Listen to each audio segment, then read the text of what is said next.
موضوع فرشتوں کی خصوصیات اور فرشتوں کی تعظیم۔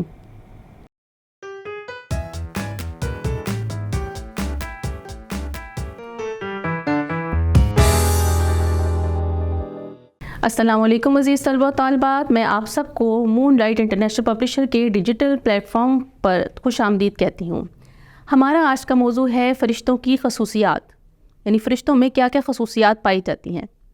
سب سے پہلے آپ کو یہ معلوم ہونا چاہیے کہ فرشتے کو عربی میں ملک کہتے ہیں، جس کی جمع ملائکہ ہے۔ فرشتوں کی خصوصیات میں یہ شامل ہے کہ فرشتے نور سے پیدا ہوئے ہیں، فرشتے سوتے نہیں ہیں، فرشتے کھانے پینے کے محتاج نہیں ہیں، فرشتے میں کوئی نر اور مادہ نہیں ہوتا، فرشتے اللہ تعالیٰ کے حکم کے تابع ہوتے ہیں، اور فرشتے جو ہیں وہ گناہوں سے پاک ہوتے ہیں، ان کے اندر گناہوں کا کوئی مادہ موجود نہیں ہوتا۔ پھر فرشتے جو ہیں وہ اللہ تعالیٰ کی حمد و ثنا میں مصروف رہتے ہیں، کیونکہ اللہ تعالیٰ نے ان کو اپنی حمد و ثنا اور اطاعت اور بندگی کے لیے پیدا کیا ہے۔ معرف القرآن میں حضرت عبداللہ بن حارث کعب احبار سے سوال کرتے ہیں کہ فرشتے اگر ہر وقت تسبیح کرتے رہتے ہیں تو کیا وہ ان کے اس کے علاوہ بھی کوئی کام کرتے ہیں، اور اگر وہ اس کے علاوہ کوئی کام کرتے ہیں تو پھر ان کی تسبیح کیسے جاری رہتی ہے؟ تو انہوں نے کہا کہ اے بھتیجے، کیا کوئی کام، کوئی مصروفیت تمہیں سانس لینے میں مانع ہوتی ہے؟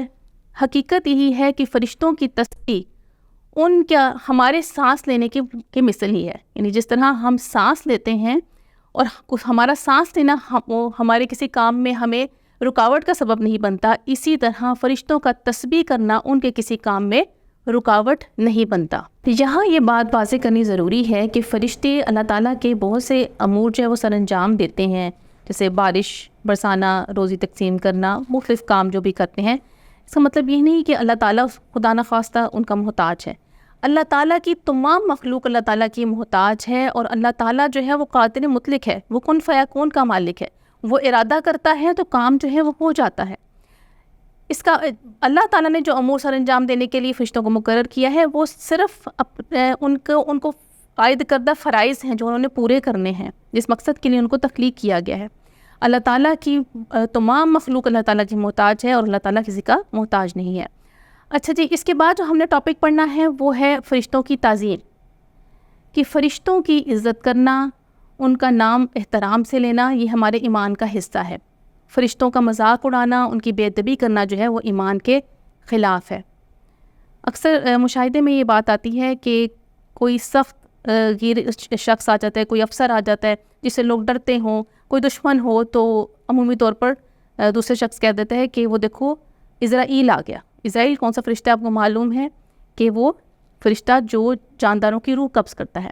تو اس فرشتے سے لاشعوری طور پر جو ہے انسان ڈرتے ہیں، تو وہ اس کی سخت گیری کی وجہ سے اس کی مثل دیتے ہوئے کہتے ہیں کہ اسرائیل آ گیا۔ تو یہ فرشتے کی بے ادبی ہے۔ حضرت اسرائیل علیہ السلام اللہ تعالیٰ کے مقرب فرشتے ہیں، جن کو اللہ تعالیٰ نے اس امر پر مامور کیا ہے، تو ان کا مذاق اڑانا یا ان کو کسی سخت انسان کے ساتھ تشبیہ دینا جو ہے یہ بھی گناہ ہے، بے ادبی ہے۔ ہر فرشتے کی تعظیم کرنا جو ہے ایمان کا حصہ ہے۔ اب ہم اس فرشتوں پر ایمان کے متعلق ایک ورک شیٹ جو ہے اس کو سولو کریں گے۔ اس میں خالی جگہ پر کا سوال ہے۔ اس میں سب سے پہلے ہے کہ قرآن مجید میں فرشتے کے لیے لفظ استعمال ہوا ہے۔ کون سا لفظ استعمال ہوا ہے؟ اس کی خالی جگہ پر میں لکھیں گے آپ ملک کا لفظ استعمال ہوا ہے یہاں۔ اور دوزخ کے داروغہ کو کہا جاتا ہے، دوزخ کے داروغہ کو مالک کہا جاتا ہے۔ نمبر 3، فرشتے زمین والوں کے لیے کرتے ہیں، استغفار کرتے ہیں۔ ٹھیک ہے جی۔ نمبر 4 ہے ہاروت اور ماروت علم سے واقف تھے، تو وہ سحر کے علم سے واقف تھے۔ آپ کو معلوم ہے سحر جو ہے وہ جادو کہتے ہیں، اور یہاں پہ آپ جادو نہیں لکھیں گے، کتاب میں سحر کا لفظ آیا تو سحر ہی لکھیں گے۔ نیکسٹ پوائنٹ ہے فرشتوں کے وجود کا انکار یا بے ادبی کرنا کے خلاف ہے، ایمان کے خلاف ہے۔ نمبر 6 ہے انسان کے مرنے کے بعد سوال جواب کرنے والے فرشتوں کو کہا جاتا ہے۔ یہاں منکر اور نکیر یا نکیرین دونوں میں سے جو لکھیں گے وہ درست ہوگا۔ نمبر 7، اللہ تعالیٰ نے فرشتوں کو ڈیش سے تخلیق فرمایا ہے، تو وہ ہے نور سے تخلیق فرمایا ہے۔ نمبر 8، فرشتے نبی اکرم صلی اللہ علیہ وآلہ وسلم پر بھیجتے ہیں، اس کا جواب ہے درود و سلام۔ نمبر 9، ہاروت اور ماروت ڈیش کی سرزمین پر اتارے گئے، یہ ہے بابل کی سرزمین پر اتارے گئے۔ اللہ تعالیٰ نے فرشتوں کو اپنی اطاعت اور بندگی کے لیے پیدا فرمایا، یعنی نمبر 10 کا آنسر ہے اطاعت اور بندگی۔ آپ نے فرشتوں کی خصوصیات اور ان کی تعظیم کے بارے میں اچھی طرح سمجھ لیا ہوگا۔ اللہ حافظ۔